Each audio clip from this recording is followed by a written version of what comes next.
ওকে, আমাদের সেকেন্ড প্রশ্ন শেষ। এখন হচ্ছে আমরা গ নাম্বারটা আলোচনা করব। সেখানে হচ্ছে এক্স মাইনাস ওয়াই সমান 3, এক্স ওয়াই সমান 10 হলে এক্স প্লাস ওয়াই এর মান কত? এই যে অঙ্কটা আসছে, এই অঙ্কটা আমি বারবার বারবার আমি আমার স্টুডেন্টদেরকে বলতাম যে তোমরা সবসময় এই ব্যাপারটা মাথায় রাখবা যে তোমরা সবসময় এই বিষয়টা মাথায় রাখবে। আহ, এমন একটা অঙ্ক তোমাদের আসবে পরীক্ষায়। তো চলো সমাধান করি। দেওয়া আছে এক্স মাইনাস ওয়াই সমান 3 আর এক্স ওয়াই সমান সমান 10। অতএব কি আমরা এখানে যেহেতু বলা আছে এক্স প্লাস ওয়াই, তো লিখবা আমরা জানি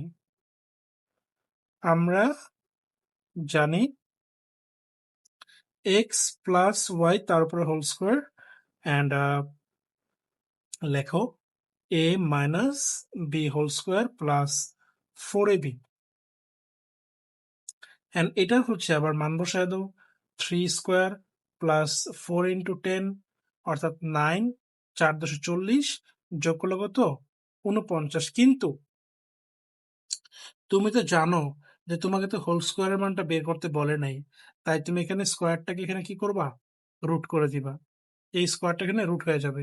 তার এখানে থাকবে কে? X plus Y. তাহলে এক্স প্লাস ওয়াই এর মান কত?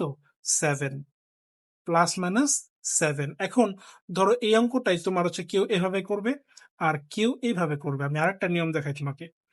সেটা হচ্ছে যে মানটা আমাদেরকে দেওয়া হয়েছে সেটা লিখলাম, লিখার পর তাকে উভয় পক্ষ থেকে বর্গ করে দাও। স্কোয়ার এপাশেও স্কোয়ার। তাহলে এখানে কি দাঁড়ালো? A minus B whole square সমান সমান কি 3 স্কোয়ার না?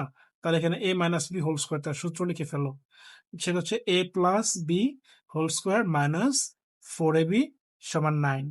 তাহলে A plus B whole square লিখো আর এটা 9 মাইনাসটাকে ডানে পাঠিয়ে দাও, তাহলে সে হয়ে যাবে প্লাস।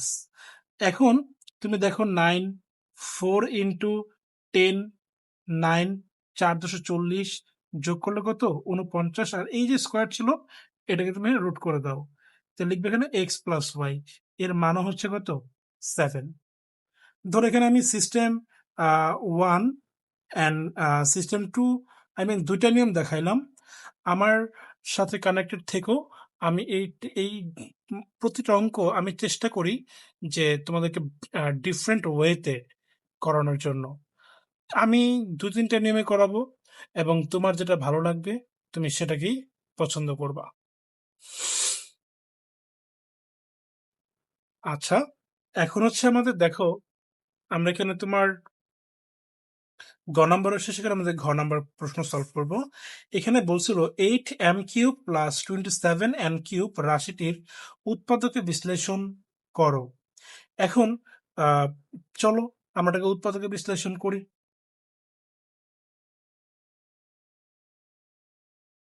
তাহলে এটা হচ্ছে আমাদের কি ঘ নাম্বার প্রশ্ন।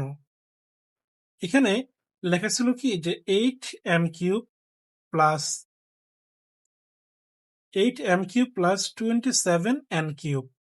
এখন এখানে খেয়াল করে দেখো, আমরা জানি যে 8-এর ঘনমূল হচ্ছে 2, তাহলে লেখা যায় 2m³ আর 27-এর ঘনমূল হচ্ছে 3, লিখবা 3n³। আচ্ছা, এখন তো আমি বানালাম হচ্ছে a³ প্লাস b³। এখানে আমি 2m কে সমান সমান a ধরলাম আর 3n কে আমি সমান সমান b ধরলাম। তাহলে তারা কি দাঁড়ালো? তারা এখানে প্রমাণ করলো হচ্ছে যে তারা হচ্ছে a³ প্লাস b³। এখন এই a³ প্লাস b³ সূত্র কিন্তু দুই ধরনের আছে। সেটা হচ্ছে যে a plus b, sorry, a minus B whole cube plus 3ab into A plus b, এই হচ্ছে একটা।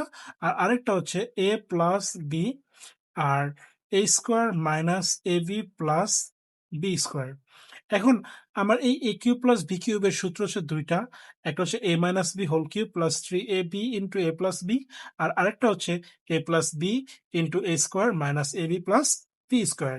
এখন প্রশ্ন হচ্ছে আমি কোনটা নিব? আমি কি প্রথমটা লিখবো নাকি সেকেন্ডটা লিখবো? একটা কথা অলওয়েজ মাথায় রাখবে, সেটা হচ্ছে যখন তোমাকে উৎপাদকে উৎপাদক করতে বলবে তখন তুমি অবশ্যই তাদের মেইন যে সূত্র ছিল, আমরা আসলে বলি মেইন সূত্র, তোমাকে এই মেইন সূত্রটা লিখতে হবে। আর সেটা তো মেইন সূত্র না, সরি, এটা হচ্ছে মানের সূত্র। তাহলে যখন তোমাকে বলা হবে উৎপাদকের কাজ করো, তখন তোমাকে ওদের মেইন সূত্র লিখতে হবে। সেটা হচ্ছে এই যে এ plus B A square minus A B plus B square.